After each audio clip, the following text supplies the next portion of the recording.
Hi, welcome to Local Flavor. My name is Oystein Stolberg. We're here at the Institute for Culinary Arts. With us here today, we got executive chef Michael Combs. He's going to be with us here today. We're going to do some canning and jamming and a whole bunch of stuff. We're starting to get kind of towards the end of summer, so everybody's just going to have an abundance of stuff. So we're going to have Michael here show you guys a couple of things you can do with your crops. So what do you got in store for us today, Michael? Well, thanks for having me, Oystein. Of course.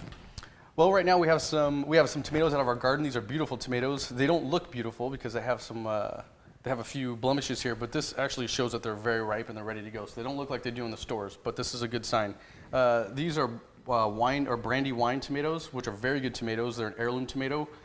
This is what we're going to use today. You want to use like a fleshy tomato that will hold up is what you're looking to use. Yeah. We did bring some other tomatoes as well. So we have a yellow tomato here. This is an Amish tomato. This is a yellow tomato. It's a low acidity tomato. We have another heirloom tomato. We have an Italian heirloom tomato that's for some reason very difficult to grow here for some reason, but we were able to grab one out of there. We have a striped Gavern, which is right here, which has a harder shell. It's mainly for aesthetics, for looks. I mean, it's not something you really want to cook with. You can stuff it with rice and bake stuff in there and stuff like that. Like almost like a bell pepper. You use it like that. Perfect. And so anyway, right here I have some lime juice. We have a little bit of cloves. We have some cumin and some salt in here. We have some sugar, and we have some fresh grated ginger. We have an Anaheim pepper. You can use any type of pepper you like. You can use jalapeno pepper.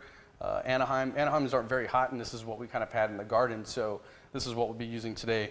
We'll be making, like I said, a tomato jam. And awesome. What this is basically the difference between a jam and a marmalade is, the marmalades you usually use the rinds and that sort of things. Well, we're going to use the juice from this, and also we're just going to thicken by reduction and by using a starch, and in this case it'll be sugar. So, excellent. Shall I get started? Get started. Okay. I'm excited. I want to eat. I want to eat all this stuff. You know? Yeah, it doesn't take long at all. It's very easy to do, and you can definitely utilize the utilize what you have left over in the garden. I could start cleaning these for you if you want. I appreciate it. Thank you. I got to be useful for something. And I'll start cleaning up these tomatoes here. These beautiful tomatoes are really nice and heavy, and that's what you want because it means they're full of water and they're nice and fresh. So that's what you're looking for in a tomato, especially these here. So I'm just going to kind of cut off some of these blemishes here.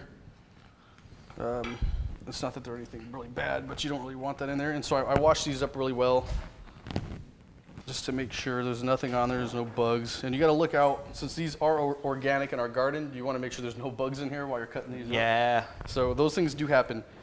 Yeah, we had some wasps coming out of the zucchini flower just earlier here today, so like it's a good sign. It just shows that the bugs really like what we have, and that's what we need. Like, that's good. If the bugs like it, I like it. Exactly. They know how to pick out the good vegetables. Yeah. That's good quality control right there. Just have more bugs.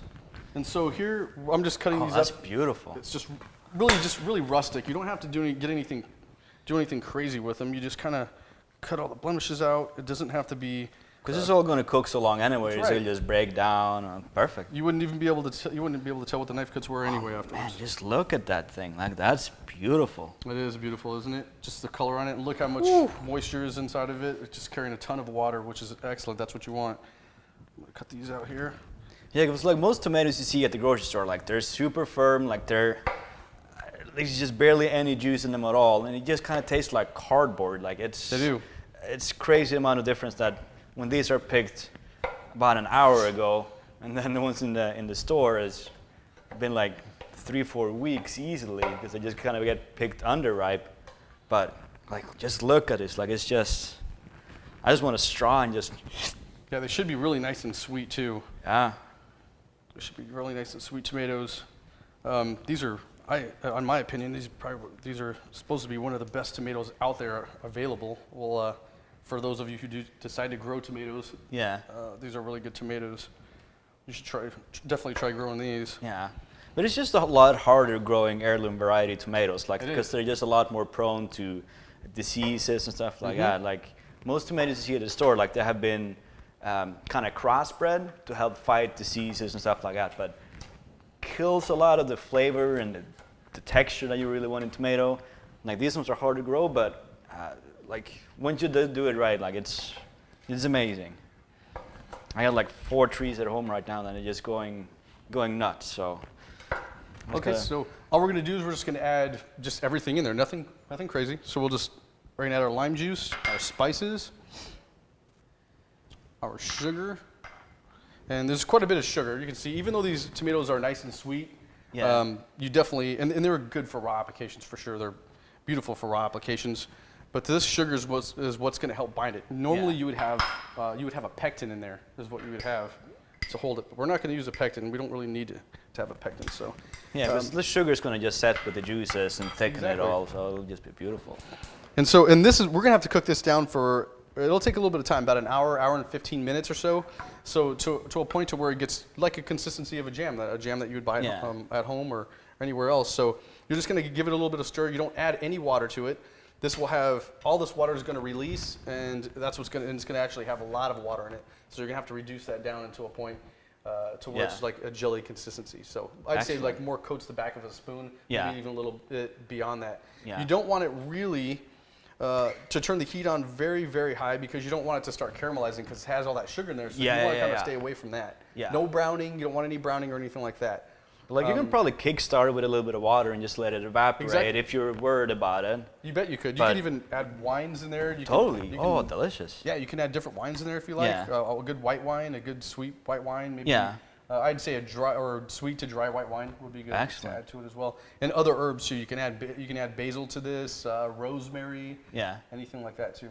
Awesome. Well, speaking of dry white wine, we should go and have a glass, and we'll just let this stew for a little bit. We'll be back here in a little minute, and then I'm going to show you guys a whole heap load of more fun to do. So I owe you a glass, so let's go. Let's go.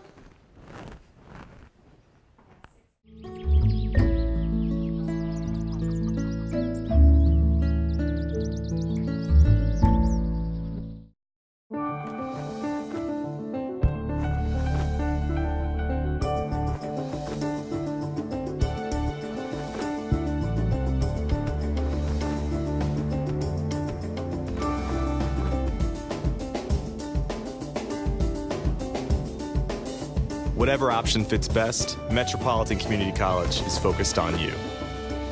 Come experience it for yourself. Metropolitan Community College.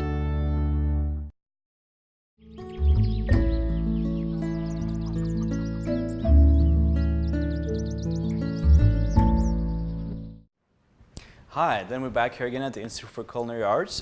We got our tomatoes stewing in the back. They're going to just be doing their things for a good old while. Meanwhile, what else you got in store for us?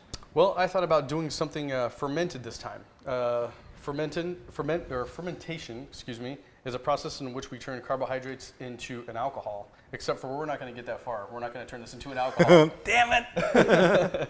We're just going to ferment this long enough to just to get a little tanginess out of it, and to develop some flavors. That's all we're going to do.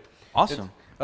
We're going to use just the natural bacteria that's contained in this cabbage for the fermentation, because usually fermentation, what it requires is it requires either yeast or a bacteria. In this case, it's going to be a bacteria. And so all I'm going to do is cut the core out of this guy, just like so, because we're not going to use that, because that stuff is kind of hard. I'm not saying you couldn't use it if you didn't shave it really thin. But I'm not one for using the core. It's kind of hard like it's just kind of tough. Like the flavor is good, but like it just gets a little better and funky sometimes. I agree. So we're going to take that out of there, and all I'm going to do is just shred this. Shred this nice, and I'm just going to slice it nice and thin, like you see here. And this is very easy to do. There's different types of sauerkraut that you can make. Obviously, you can do a cooked sauerkraut as well, which is a lot easier, where you're going to add like your acids to it, vinegar, that sort of thing to it. But in this case, we're going to ferment it. So this takes a little bit more time, quite a bit more time. But in my opinion, it's a lot more delicious too. For sure. Because most of the sauerkraut you find like at the stores, like the stuff in the jars and stuff like that, that's not really sauerkraut. No. Like it's cooked cabbage, really. Right, it is. It's cooked cabbage. Which is still kind of good, but it doesn't beat like a proper sauerkraut. Right, it doesn't have that tanginess of a properly fermented sauerkraut. Because like sauerkraut literally in German means like sour cabbage. Like that's what it means. And that's exactly what we're doing. Exactly. We're making it's like magic. Cabbage. And so what we want to do is probably we want to layer this. We want to lay this with salt. So salt Yep. is what's going to inhibit the growth of other bacteria in here, but it's also going to be for flavoring as well. And so we're just going to layer it here. Awesome. And is there any specific quantity of salt, or just kind of going to town? Well, there are recipes out there, and you should probably follow the recipes. You know, I guess we're professional chefs, and we've done this plenty of times. So You just use enough. yeah, so we just kind of know what to use here, just enough to kind of cover. I would say just kind of cover each layer. What you should also do is, I usually use a muddle, or you can use your hands. But what you want to do is you want to release the waters that are in this cabbage. Yeah. And that's what's going to form the brine. This cabbage has enough water in there to be released with the salt to form the brine instead of adding water. Can you add water? Yes, you can add water. Yeah. So you just get in here and just... You can. Like you a also little... have a small little muddle if you'd like to use it, but that'll Oh, work. I'm going to get down and dirty on this. That'll work as well. This is like a Swedish cabbage massage. I'm Norwegian though, so we do cabbage instead of people. You just feel that it's already starting to softening up, like the salt is just starting to draw out that moisture. Like it's just crazy how fast it goes. Like if you look at it, it's already starting to get a little shiny, like just by pulling And that just moisture the salt out. itself will help pull out moisture. That's what salt does. It begins to draw out moisture. In front of me here, this is some fermented cabbage that has only been fermenting for a little over a day. Very quick. And all this, the water that's contained in here is all just from the natural water from the cabbage. So Yeah. I do have this little, I know everybody's probably wondering why I have this little muddle on here, this pestle and mortar on here, but I just have it on here for weight. All this is doing is submerging the cabbage in its brine.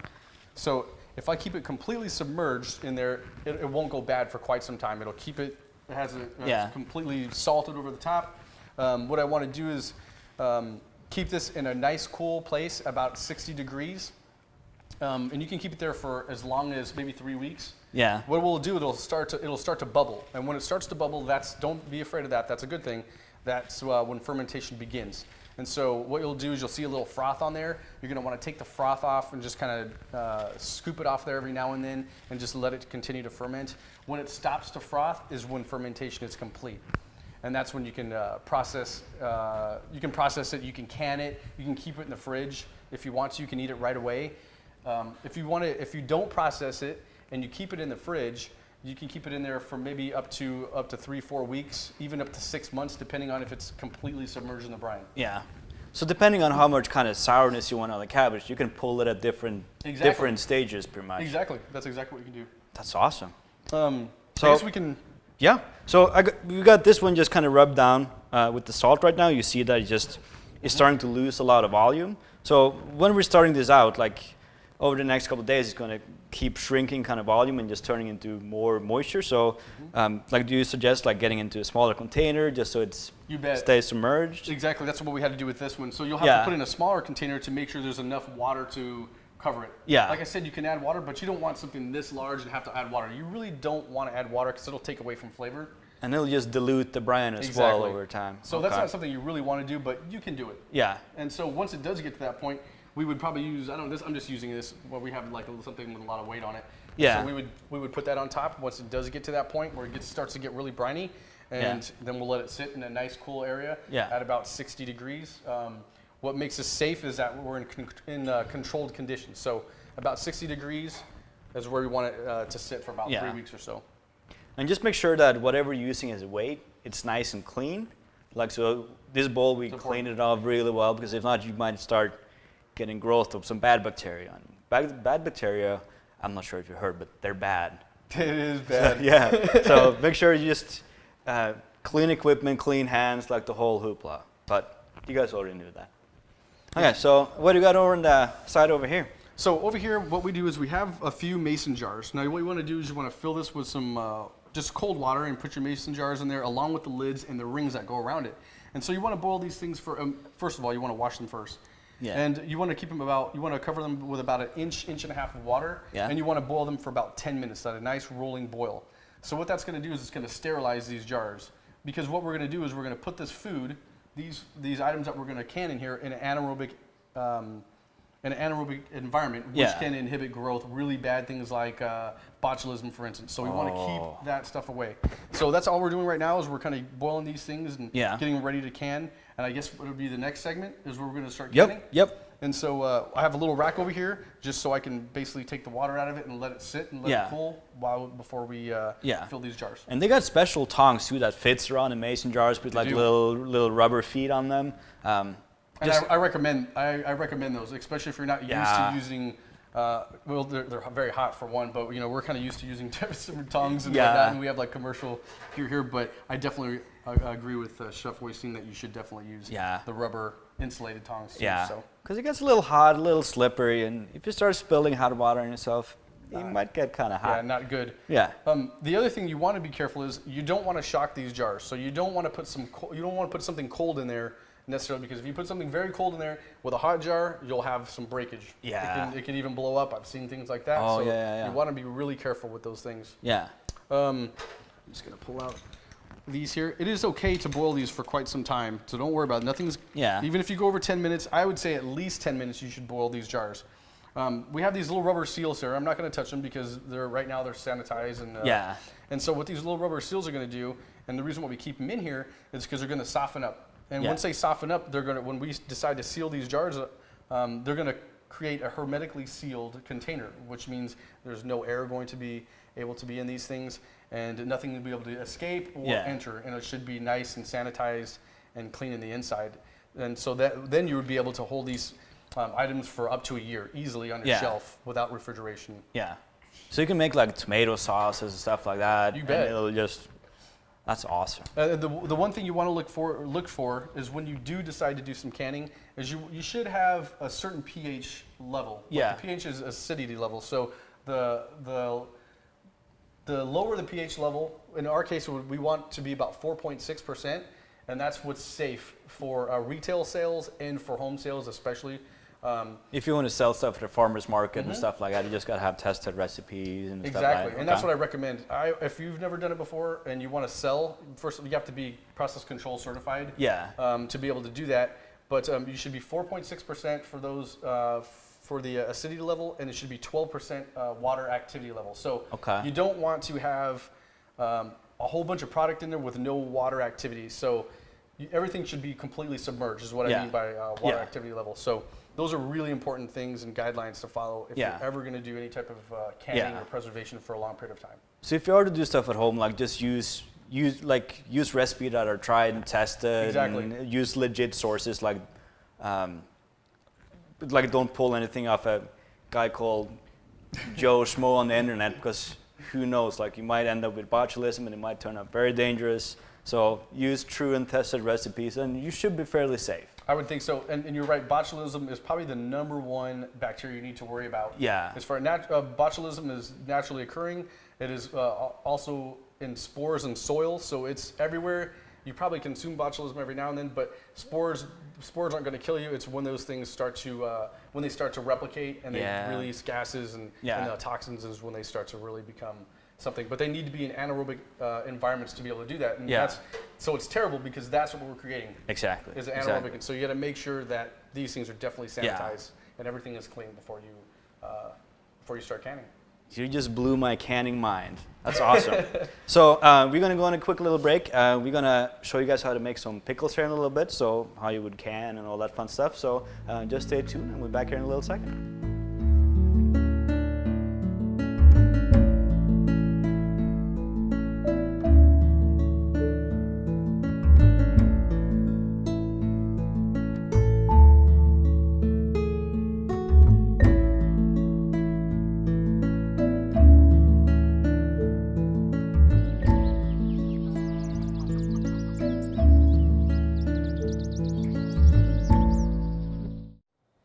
Hi, and then we're back here at the Institute for Culinary Arts. So we got our jars out, we got our tomatoes just about ready. So what do we got next? So basically we pulled the jars out. They're still hot. We want them kind of warm. We left the lids inside of the water because they have the little seal on them, and the seal we want it to melt on top of them, so that way it hermetically seals them. This is our jam. Our jam came out beautiful. Awesome looking. And it took us quite some time to get all the water out of there, but it's starting to, it definitely by reduction is what it helps quite a bit. So once that keeps cooling as well, the sugar will just keep thickening it. So it'll be like a spreadable jam at the end of it. Exactly, and plus when it cools, that's what's going to happen. So what I'm going to do now is I'm going to use gloves. And the reason why I'm going to use gloves is because these jars have been not just sanitized, but they are they're warm. sterilized. Yeah, yeah. And so I don't want to break anything up here, and I don't want to contaminate them anyway. So all I'm going to do is I'm just going to add a little bit of this all the way up to about, you can fill this up as much as you want, actually. You can fill it up all the way to the top. So that's exactly what I'm going to do. I'm going to fill this up here. And it's not a bad thing to be hot. You want this whole thing to be nice and warm because that's what's also going to cause a vacuum inside. Yeah, because once that cools, it's going to shrink up a little bit. Exactly, and that's when you get like at the very top of those, the canning. Yeah. You're going to have that little suction on top. So that's why when you buy like jams at the store and stuff, you got that push thingy on top. Exactly, the like little it button. doesn't click. Yeah. Mhm. Okay. And that's what you want, and this is exactly how you do that. So Go have over this. there. I'm going to make sure it's nice and clean around it, and it is. It's very nice and clean. And exactly. So this is just clean towel. It's like it's a nice clean towel. And so all I'm going to do is I'm going to put it on top here, Beautiful. and I'm going to take one of these lids. I'm going to screw it on top. Very simple. And then what you do is you want to put it in, so like I said, you want to keep it nice and warm so everything's warm. And so what I'm going to do is I'm going to put this right back into the water, Yeah. make sure it's about an inch above, and then we're going to process it for 10 to 15 minutes. If you decide to go a little further, that's fine. You can do that. So what this is going to do now is it's going to hermetically seal it, and it's going to sterilize it and make sure there's no contaminants Yeah. in there. And that's exactly what you need to do. Basically, like what air is in there is just going to get pushed out by the Exactly. heat, and then once it cools, it'll just tighten back up. Exactly, that's exactly what it's going to do. You can use a pressure cooker too if you need to. I mean, you don't really need to do it, but some people like to do it with pressure cookers as Yeah. well, which is just fine. Because you'll just get a little bit higher heat. You'll get up to like 230, 250 degrees or something like that. Exactly. Okay. So Awesome. now we're going to I'm do getting some, smarter by the minute. Thank you for being here. This is great. so what we're going to do is we're going to do some pickles. These are some crispy crunchers. They only come around one time a year. They're so cute. Aren't they? And they are crisp. Then they are crunchy too. I'm going to take one home. They're just so cute. And so they only grow one time a year, and they're only available that time. So Yeah. that's why we wanted to do some pickling and canning and all that stuff, so Perfect, you can yeah. have them for later, right? Because you can't get these all year. So we want to make sure that these guys are going to fit in there. So like I said, don't forget you can cut these up too if you like. So let's see. We're going to.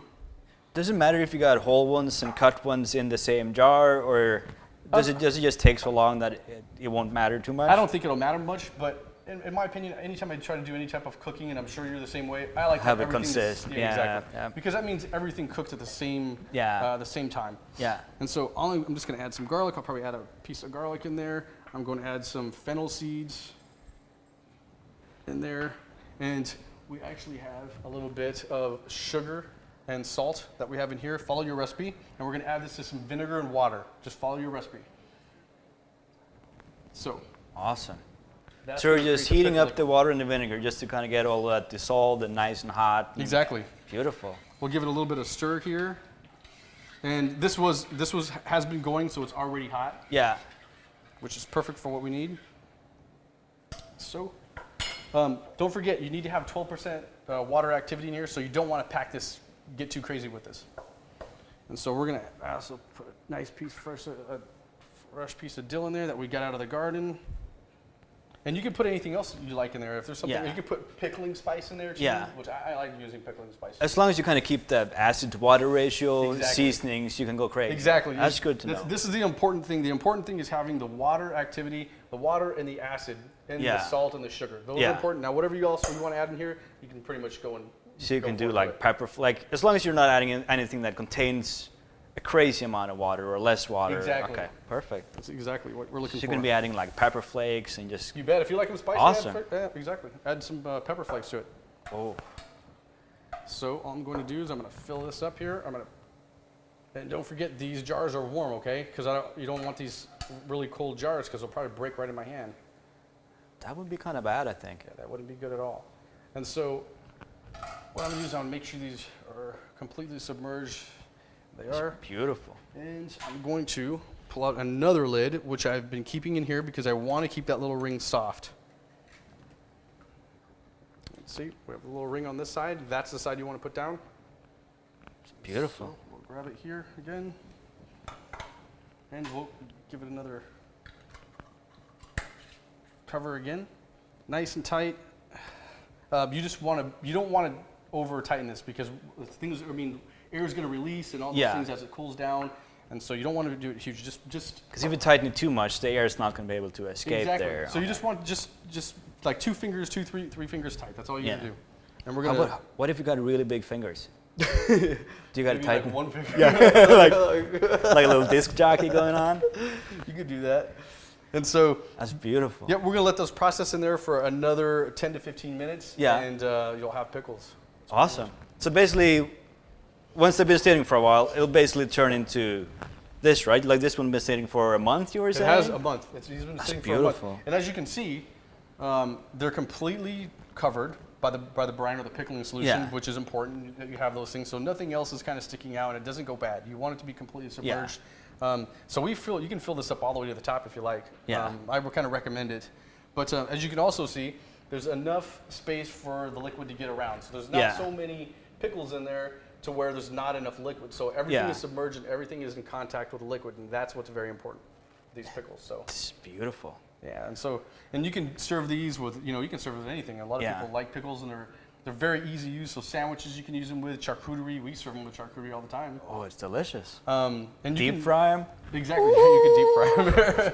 Everything deep fried tastes better. Oh, it's good. Oh, it's good. And then with our tomato jam, there's all kinds of things you can serve these with too. You can toast. You can serve them for breakfast with eggs. You can get it with some cheese or something, like a little cheese. Oh, it's delicious. And it's a little bit on the sweeter side because of the sugar that we added to it. So you got to keep that in mind. So it's like a sweet kind of savory flavoring to it. But the amount of sugar would just extend the amount of time you can keep it in the fridge. So that's awesome. Exactly. And so and these things you should be able to keep on for 6 months or so, or even up to a year, depending on where you're also going to keep these things at home.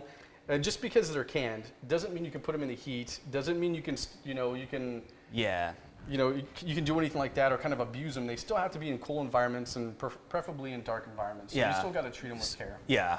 That's with everything. It is with everything. That's nice. But so sometimes like I've done like some canning and jamming at home before, and then sometimes I open them and see you get like a little bit of mold kind of running on the inside of the ring. Like, is that something natural going on, or is that kind of bad stuff? If it's mold, I'd say if it's actual mold where there's spores and things growing on there, then I say you trash it. Get rid of it. The reason why the mold is there and the reason why you start to see those spores is because there's no food. So when a mold is an organic plant-like material that does not contain chlorophyll. So it needs something to eat, which is the food that it's on, or dead organic matter. But when it doesn't have that, it just turns into a spore. And that's not a good thing. That sounds dangerous. Yeah, that sounds dangerous. And so it is dangerous. And so if you see any type of mold at all on any of these things or around the ends of the jars, or you see one of the pop tops lifted, don't even use it because those things shouldn't happen. Yeah. Because it is, after all, like home canning. Like it's not 100% foolproof. Like things can go wrong. They can. And just knowing what to look for can make or break your health. For sure. Oh yeah, you don't want to get sick. But just before we scare everybody, no one has been sick with from something canned, or at least commercially, in decades. I mean, there hasn't been anything in reports of anybody being sick in decades from canning. So they do have the process down very, very well, and they're all run by process control certified people. We have to have somebody on, basically on board here and process control certified. So I'd be that person to be here and to make sure that if we do any canning for retail, that it gets done properly, and so we can sell it. But you don't have to be process control certified at home. You're completely welcome to do it at home. Only if you're going to sell it at like farmers market. Exactly. And stuff like. Okay. To sell retail and make money on it. Mm-hmm. That's awesome. Well, I think it's time to start eating some pickles. Sounds good to me. Well, thank you guys for watching. Thank you, Combs, for helping us out today. Like, this is great. Like, you just blew my mind. So, thank you guys so much. Be sure to check out our recipes on our website, and stay tuned for more shows.